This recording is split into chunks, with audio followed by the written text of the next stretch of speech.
As you see, I'm a security consultant working in France, and I've been involved in GNAP from the beginning, and I've not been involved in OAuth from the beginning.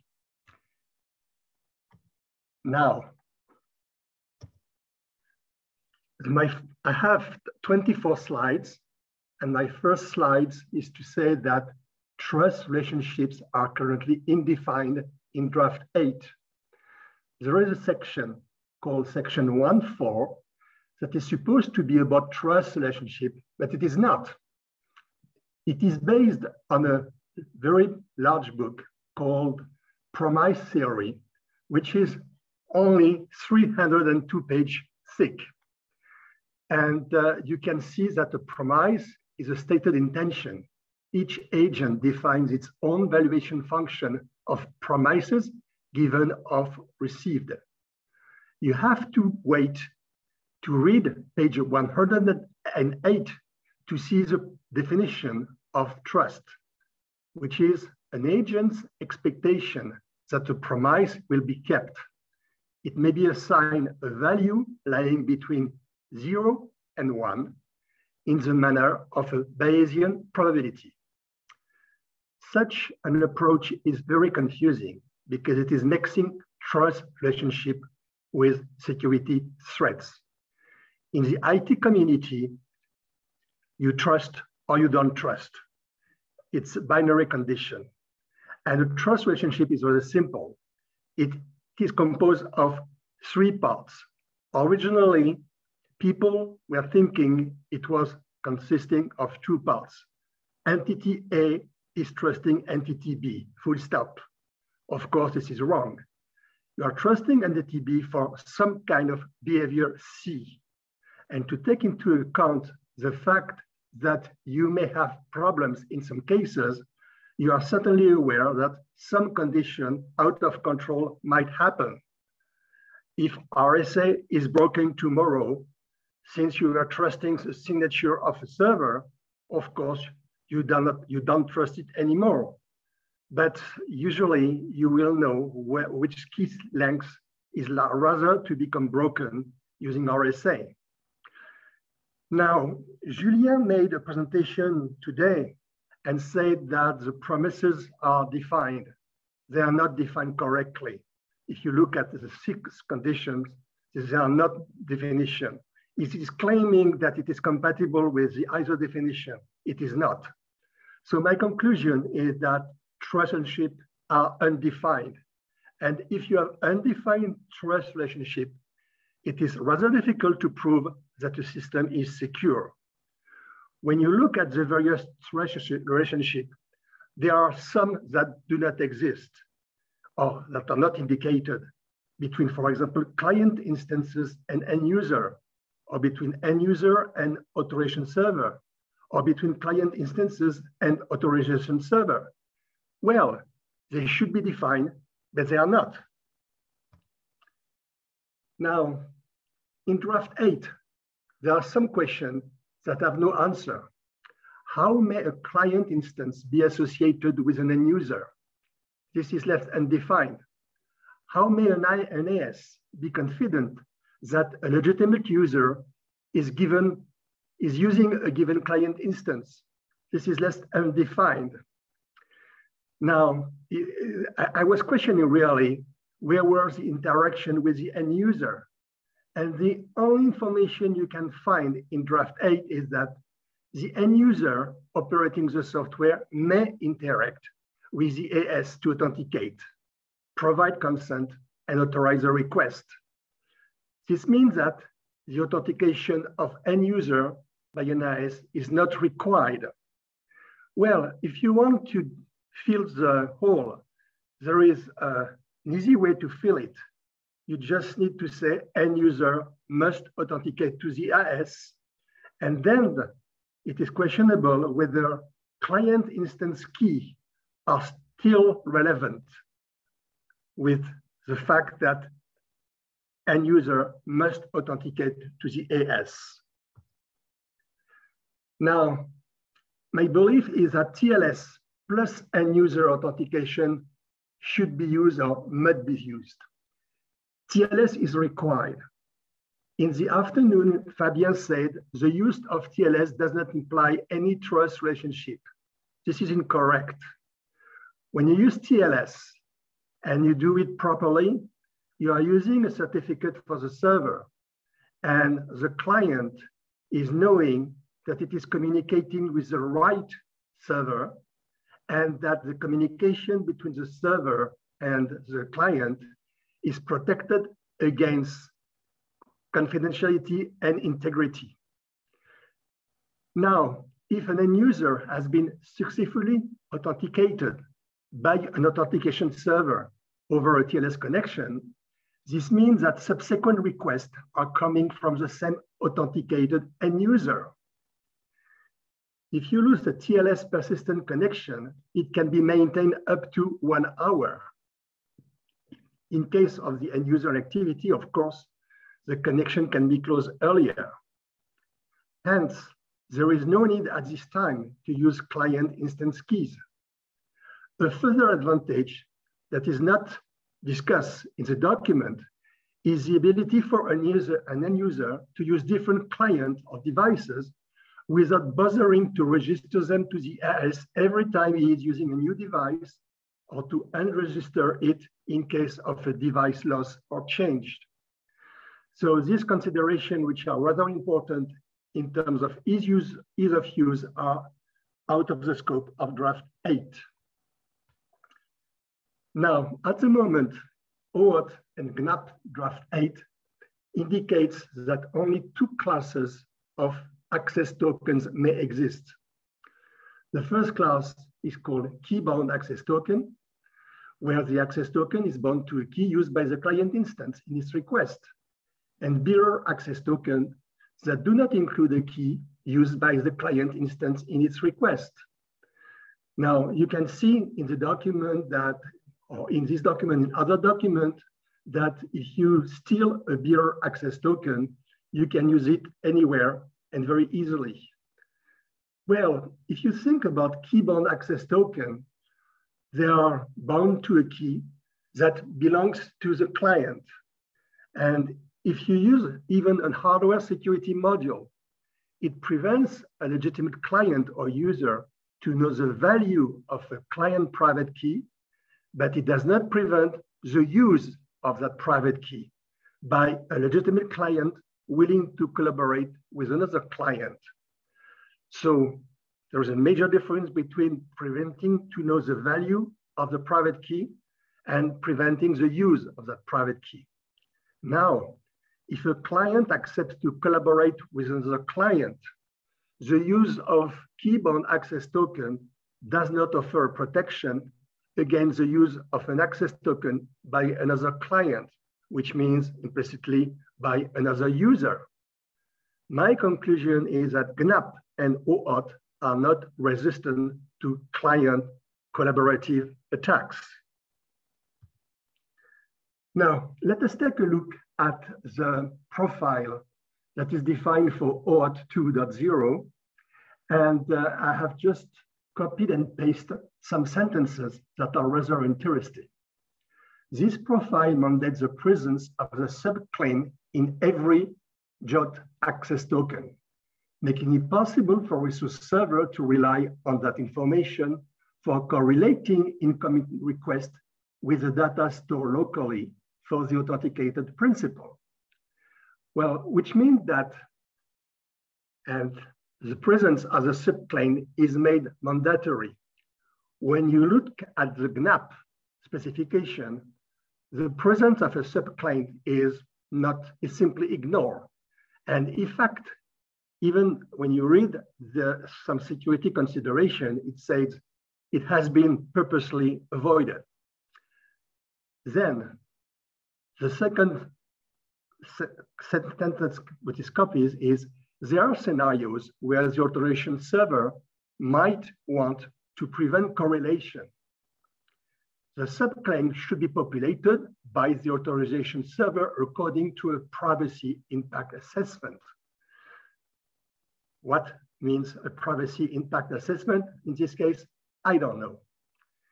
If a solution requires preventing a resource server from correlating the principal's activity with the resource itself, the authorization server should assign a different sub-value for every JOT access token issued. This is true. This guidance is very interesting, but which controls or checking should be done by the RS are completely left undefined. Now, the important point is that the value to be placed in the subclaim should not be chosen by the AS according to a privacy impact assessment, but according to a preference indicated by the client itself. The client should be able to choose whether it wants or not one or more RS to be able to correlate incoming requests. This leads to make a difference between what I call long-term RS user accounts and short-term RS user accounts. In the first case, correlation can be prevented across different RS.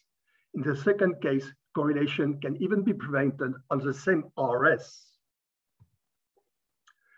Now, let us make a deep view in long-term and short-term user account. For a long-term user account, the end user is willing to retrieve, deposit, or modify some data that will be saved by the RS.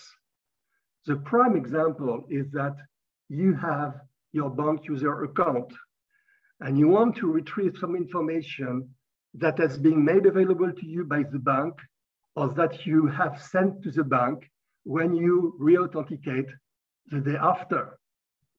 For a short-term user account, it's different. You open a session, and when the session will be closed, the RS will not maintain any information about that temporary user account. A typical example is you want to make a train reservation without the creation of a user account. Today, when you do that using standard reservation service, now what you are supposed to do is to give your email address and create a password. Well, you may not want to do that. You may not want to give away your email address. You don't want to bother to remember the password. So you may be willing to create a short-term user account. And what is interesting is that access token can be bound to a RS user account. This leads to identify a third class of access tokens. I call them user-identifier-bound access token. For this kind of access token, the access token is bound to an identifier chosen by the AS. The important point is that the client or the user has no way to choose the values that will be used. And it will be done according to a type of binding user identifier. I will come back later on that. And according to the duration of the access and to privacy consideration. I'm going later on to explore different privacy consideration options and to highlight the advantage and the drawback of some of these combinations. If an access token is requested by Alice, it will contain a binding user identifier for Alice chosen by that AS. In the same way, for an access token requested by Bob, it will contain a binding user identifier for Bob chosen by that AS. It means that these two binding user identifiers will never be identical because the AS is clever enough to choose different values. Now, if a RS account has been successfully opened by Bob using an access token that contains a BUID field, that access token, if transmitted by Bob to Alice, cannot be used by Alice on her own RS user account. That's an important point. This property is not met if you are using key binding access tokens.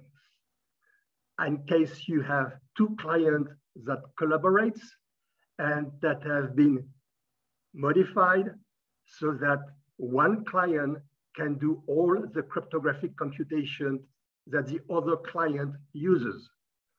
Of course, Alice, and she is 12 years old, will not be able to modify her client, but she will find on the internet a modified client. She can download that, install it, and she can be successful with that. Bob can do the same.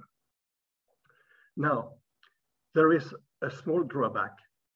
An access token that contains a BUID field assigned to Bob can successfully used by Alice on Bob RS account, which means it's similar that if Bob is giving away, let us say, an ID and password to Alice, and so that Alice can use it on Bob's account. Well, will Bob be willing to do that? Well, it depends the confidence between Bob and Alice. Nevertheless, in the last case, Alice is able to impersonate Bob on Bob's RS user accounts.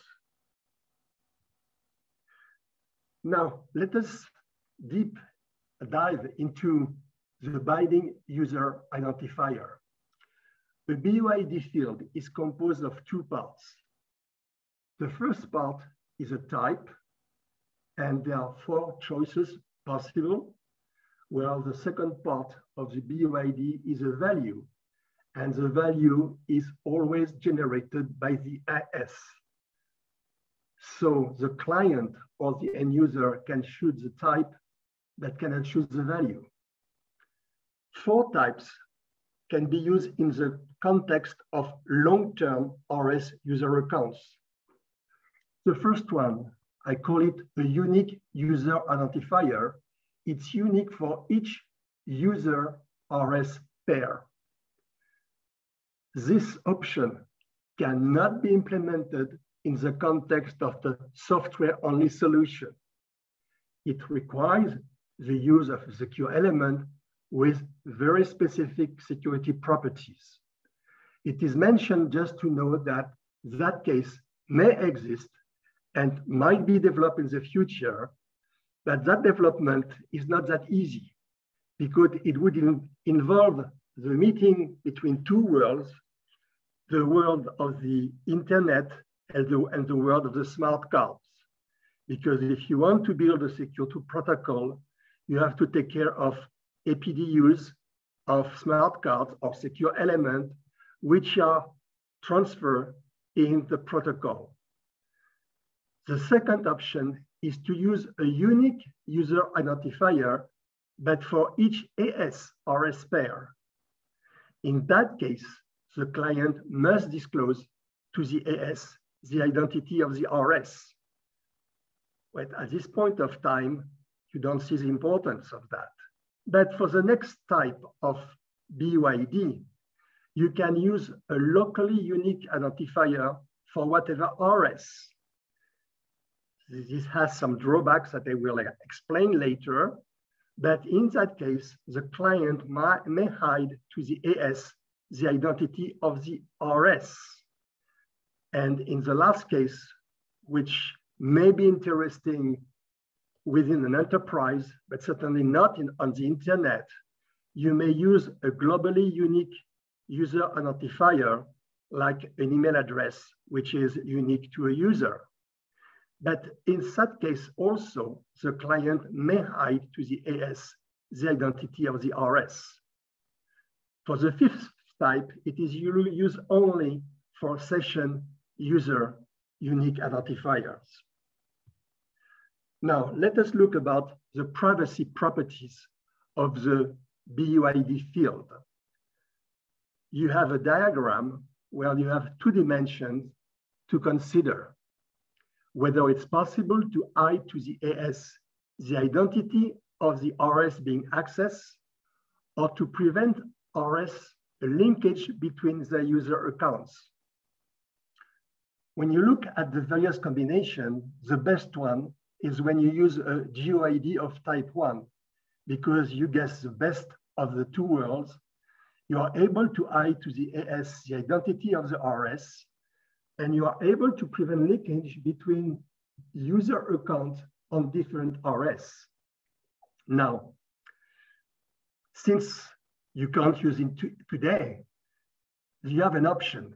Use a GUID of type 2 or a GUID of type 3 or 4. And then there is a problem, because you cannot have the advantages of the GUID of type 1.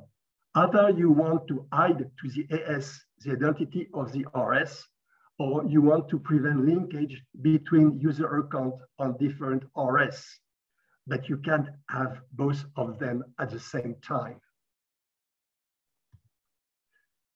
Now, how the BUID detection mechanism works. Any RS user account shall only be established using an access token issued by an AS that contains a BUID field and sufficient information to identify the end user. Then after, the RS shall verify that any subsequent access token coming from the same AS contains the same BUID field. Otherwise, the RS shall reject it. These two rules are valid both for long-term and short-term user accounts. The consequence is if a user A transmits to a user B an access token that he legitimately got, that user B will be unable to use that forwarded access token on his own RS user account. So in the context of the short-term user account, this is not so good as the previous case. A single access token can be successfully used by anybody in a given RS if it does not contain a set of attributes that allows to sufficiently identify the end user. You have to do at the same time identification of who you are and have the BUID included in it. So you should only use this kind of short-term user account when the operation you want to perform is not too security sensitive. You want to make a reservation for a football game or thing like that, but you don't do that, of course, to log on to your bank user account. Now, if you make a comparison between key-bound access token and user-identifier-bound access token, I found the following. Draft 8 does not specify how the keybinding mechanism works. It relates to other specification, I would say to multiple specification. In particular, it doesn't say which client instance key should be used or shall be used, and how keybinding shall be verified by the AS. I have written a draft in this last summer that describes in details how the BUID mechanism works, but since you have the slides now, the reading should be quite easy. And in addition, I have included privacy consideration in the protocol.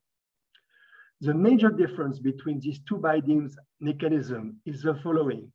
When you use key-bound access token, any access token legitimately obtained by Bob can be transmitted to Alice and can be successfully used by Alice on any account open on the target RS.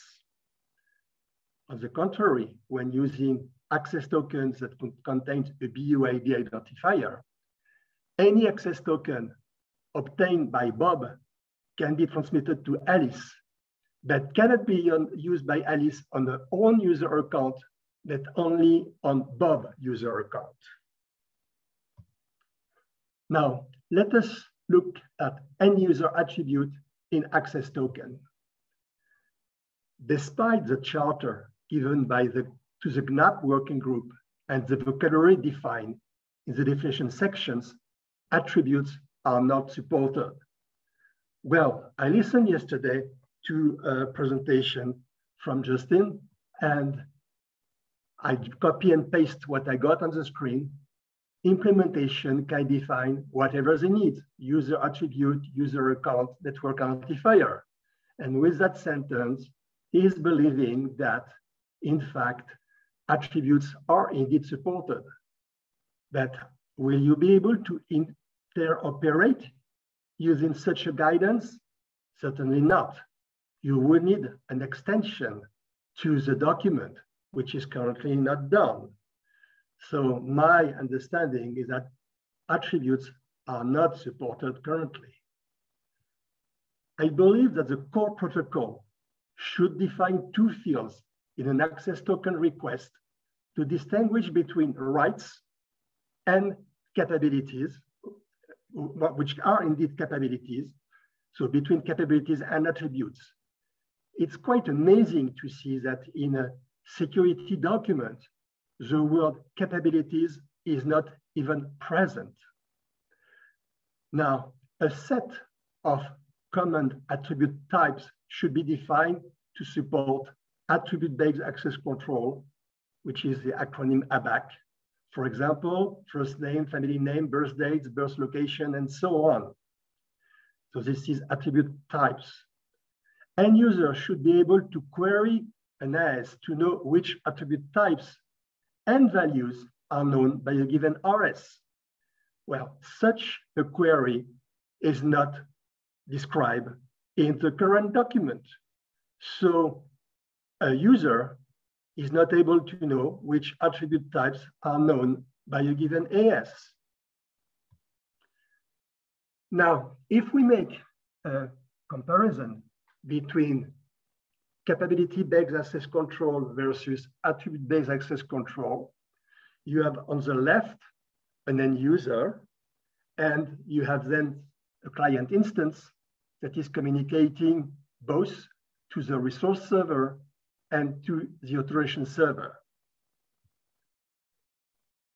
Currently, in draft 8, the resource owner is attached or in communication with the authorization server. The resource owner is not necessarily a human being. It can be a code on application. Well, such mean of managing the access in a distributed environment is fine within a single enterprise environment, where the enterprise may be willing to have a single point of control over all the resource server they have within their enterprise. So this solves or may solve some configuration. Now, when attribute-based access control are supported, the resource owner is attached to the resource server. And it is fine within multi-enterprise environment where each resource server may be controlled by a resource owner. So these two options that has their advantages and drawbacks in different contexts should be supported. Now, the last case is supporting ACLs, which is a really well-known security means for controlling access to resources. What should be done to support attributes? Well, to allow a client to know whether long-term or short-term user accounts are supported. To allow a client to know which AS, and you know it's a plural, are trusted by a given RS. A given RS should be able to trust more than one RS. And currently, there's a limitation in draft 8 because a given RS trusts a single AS. Now, we should also allow a client to know whether rights and or attributes may be presented for a given operation. And in my draft document, I give an example where, for example, I know that the authorization server 1, 3, and 4 are supporting attributes, but authorization servers 2 and 3 are supporting rights. And maybe I may be willing to choose one of these, taking in fact that I prefer to use attributes or rights. Now, fourth condition, it should be allowed for an end user to conduct a dialogue with the RS by defining at the RS a user interaction endpoint. It's no more an API. We need to have a dialogue between the user and the RS in order to get the user consent and to make some choices. I will come back on that later. And then we should allow a RS to indicate which attribute types and optionally value should be included into the access token in order to allow a given operation to be successful. So it can be done using an HTTP option request, but other means could be possible as well. Now, the second slide says that we should allow end user to know which AS is or are appropriate for each attribute type. So it's another level of granularity. We should allow clients to request to more or one AS, such attribute types. We should allow end user to know the reason why this attribute type should be disclosed using the preferred language of the end user. And when you talk about privacy, this is called the user notice. We should allow end user to accept or deny fetching these attribute types. And this is called user choice and consent. And finally, there is a very interesting property, privacy property called transparency. We should allow clients to verify that only the requested attributes and or rights have indeed been included into an access token. And I'm pretty aware that this transparency condition comes into contradiction with the fact that at the moment, access tokens are supposed to be opaque to clients. And if they are going to remain opaque to clients, we will never get that transparency property. Now, we should allow clients to hide to the AS the identity of the RS when possible. And this is important when you believe that some AS may be tempted to act as big brother. Some AS may be tempted to know exactly which RS you are being accessing. This information may have some value and may be exchanged against money. Well, I have redefined an access token to say that it is composed of two parts, a signed part and an unsigned part.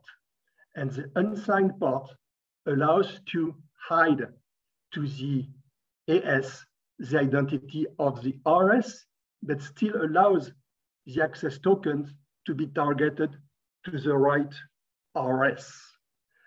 Well, this mechanism has been indicated on the GNAP mailing list about 1 year ago.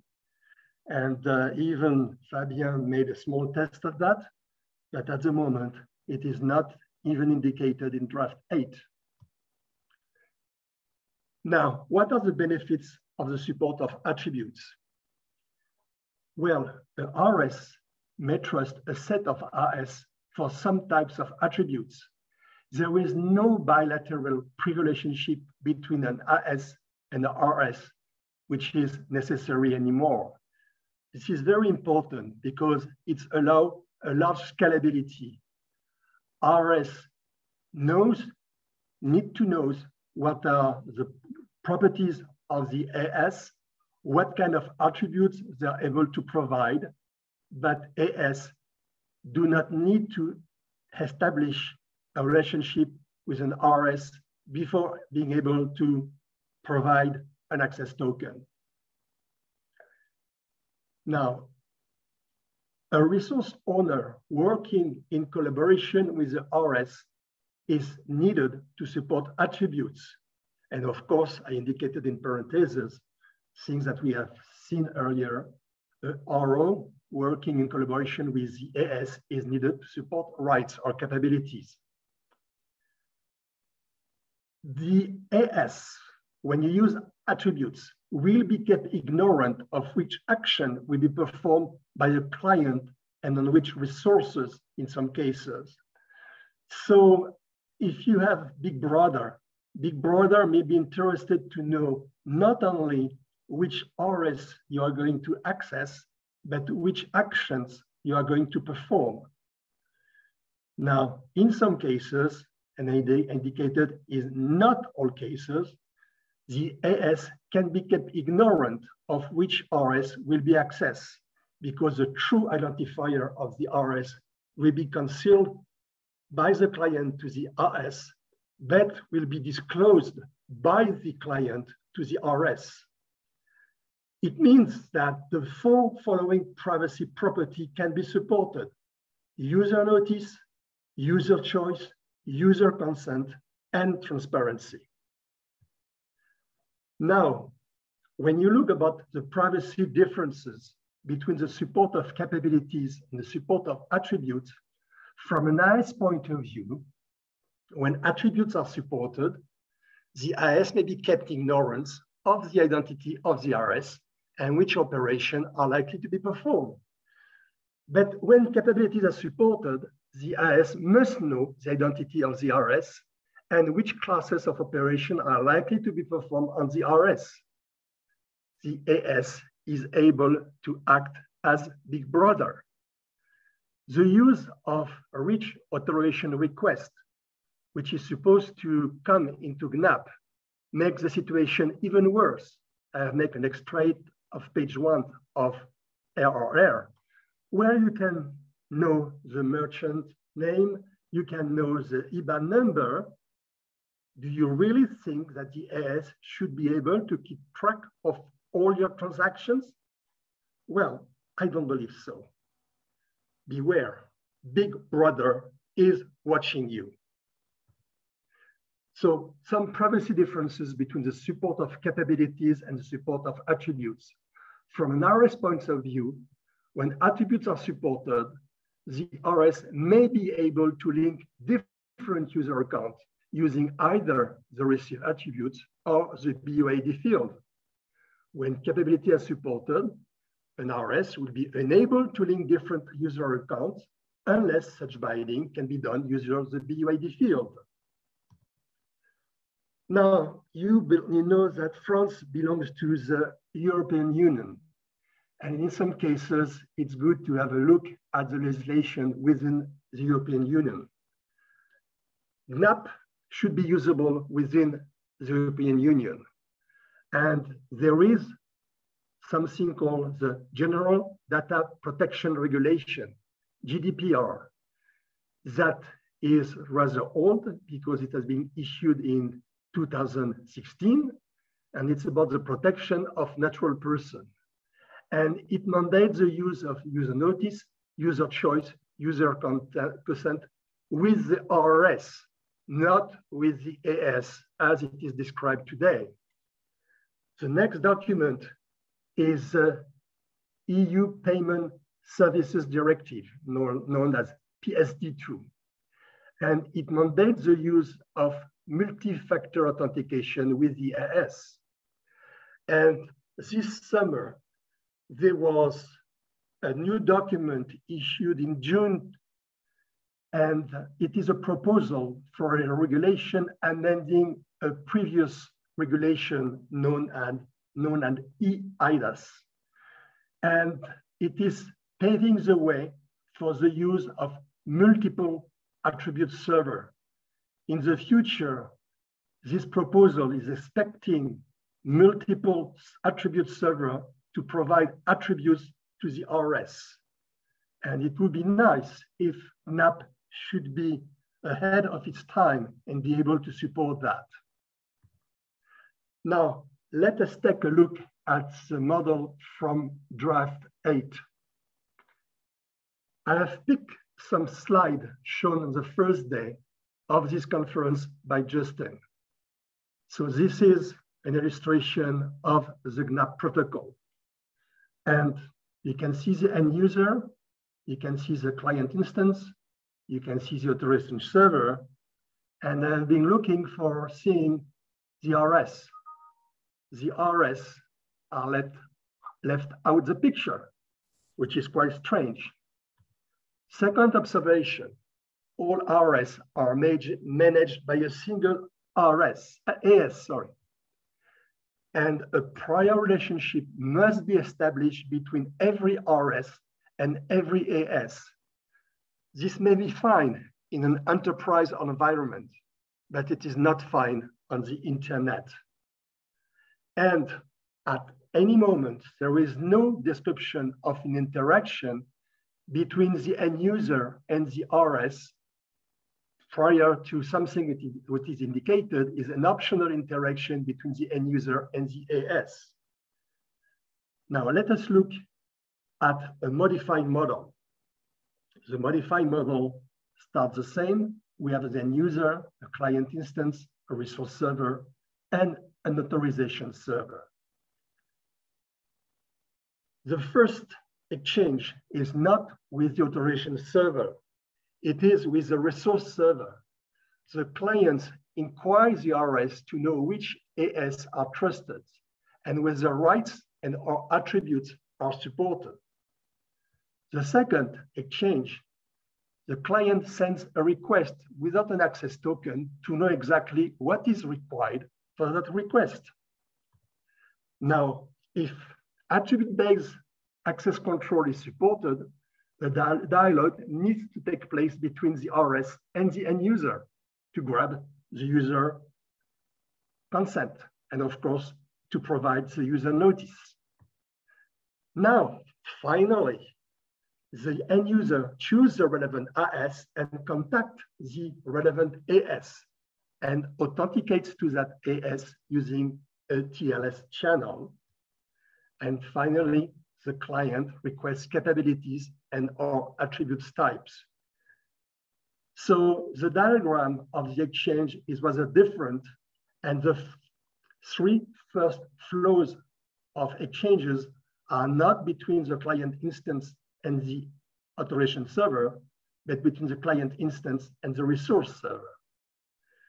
So let us move towards a modified model where both attributes and capabilities should be supported, where end user shall authenticate to authorization server, where trust relationship should need to be clear and understandable. The RS should be able to trust more than one AS. In order to defeat collaborative attacks, access to token should be protected using the BUID mechanism, and it is questionable whether the use of client's instance key should still be mandatory or not. My final slide, I have two questions. The first question has been raised yesterday during the conference. And the question was, any thoughts on how to prevent GNAP becoming bloated like OAuth 2 plus extension plus profile as today? The response to this question has been left unanswered. And my personal question is, does draft 8 describe a protocol that we allow two different implementations to interpret, or is draft 8 a framework? Well, at this point of time, I believe it is rather a framework and not yet a protocol.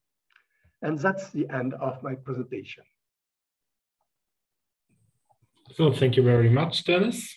I think there are some questions and remarks in the chat. That I have not been able to read at the same time. Yeah, sure. But now is probably the time to catch up on that. Sure. Or maybe Justin or Aaron, do you want to say or summarize your remarks quickly? Sure, I can do that. Dennis, if you can go back to the previous slide, please.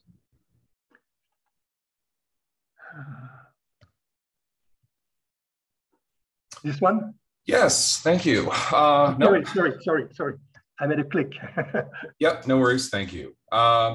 One, as has been discussed at length, both attributes and capabilities can in fact be supported. And so that line when I said that they are supported in the current draft in my presentation yesterday is in fact true.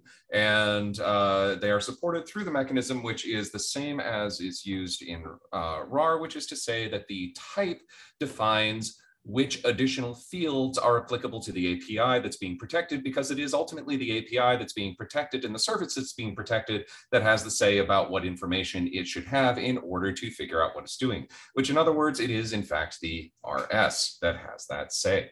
And so because of that, it is in fact well-defined. Furthermore, the Charter of GNAP very specifically putting things like identity schemas out of scope of the GNAP group. And so focusing on user attributes specifically and not attributes in general is a bridge too far for what GNAP is supposed to really be working on. The fact that we can support attributes, capabilities, ABAC, RBAC, CBAC, all of these other variations in the current model in the same ways that OAuth 2 can support them, I think is more than sufficient.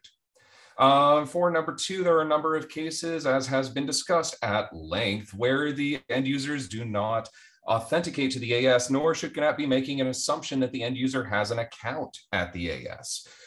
So in fact, that there are lots of cases where the resource owner and the end user are not even the same party, and it's up to the AS to be able to figure that out based on what is being asked and what is being presented by the client. Right, so this assumption that a user has an account where they log into the AS is one of the limiting assumptions of OAuth 2, and one of the things that people are trying to break away from.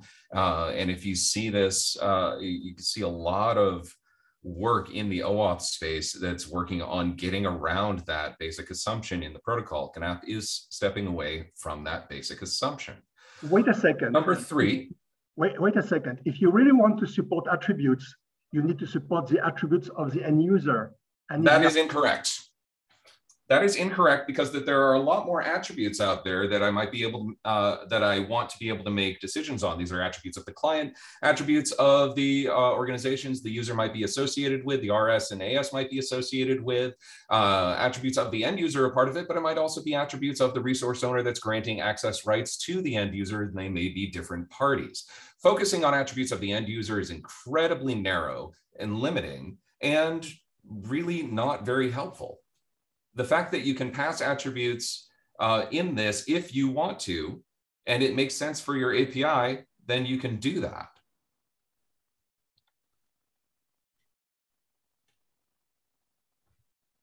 Number three, the trust relationships. RSs can trust more than one AS.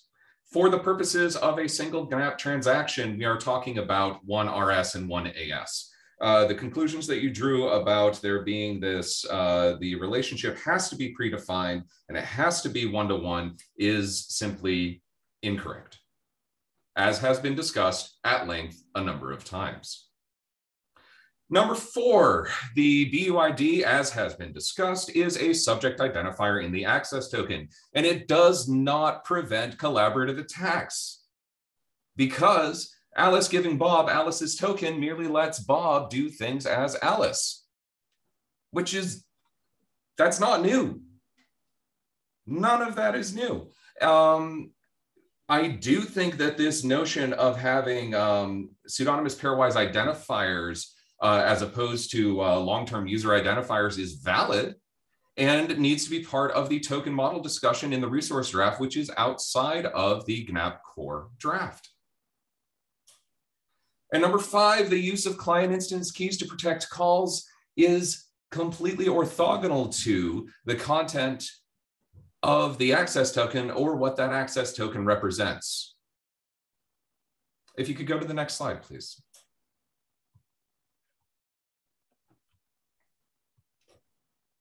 Thank you. Please load the whole slide. Thank you. The first question, as I answered yesterday when this was asked yesterday, was that it is my belief that you can never prevent something from getting bloated because the world changes in ways that you don't predict, and I'm not going to pretend that I can predict the future. But what we can do, and what the editors and working group have committed to do, is to make the best extension points that we can. And that those extension points are at least an improvement on the extension points of OAuth 2, which were in turn in great improvements over the extension points of OAuth 1. And to your final question, it's a protocol. It is designed about interoperability. The entire negotiation and conversation and transactional nature of it is completely designed to be an interoperable protocol. It's supposed to be, but it's not. The prime example is that what kind of checking should be done by RS when it receives an access token is left undefined. It is defined in the resource server's draft because the relationship between the resource server and the authorization server is separate from the relationship between the client and the authorization server. I know that, but it is left undefined on the RS side. I'm sorry.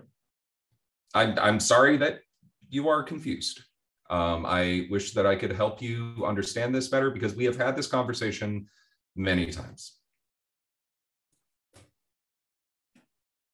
So I believe you have not understood correctly, still not correctly, the BUID, the importance of the BUID field. I absolutely understand the BUID. Well, I give an example. If Alice is 12 and Bob is 40, Bob can get an information that it is said it is over 18. Yep. And if he transmits it to Alice, Alice will not be able to use that information on her own user account. Yep, exactly. Yep, and this is called out. This is called out in the current security and privacy considerations in drafting. If you implement the same thing using the key binding mechanism. Key binding does not solve that problem. It solves a different set of orthogonal security problems, as I've said. So if you say it's that, a different set of problems. There is a value for using both of them. Not they are orthogonal, and this is why I have said that and I just said a moment ago, that the discussion of the contents of the subject identifier and pseudonymous pairwise identifiers used within that space is an important part of the token model discussion that will be in the resource server's draft, not in the way that you have framed it. So you believe that we are going to speak about the BUID field in the RS draft? I believe we will speak about subject identifiers for access tokens. Okay. As has been said for a very long time. It's a good news. This isn't news.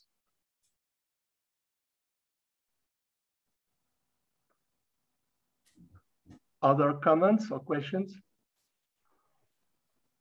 I would like to talk about the thing I dropped in chat. Can you go back to the slide about it was a few slides ago, it was about this, oh yeah, forward one about the user interacting with the RS.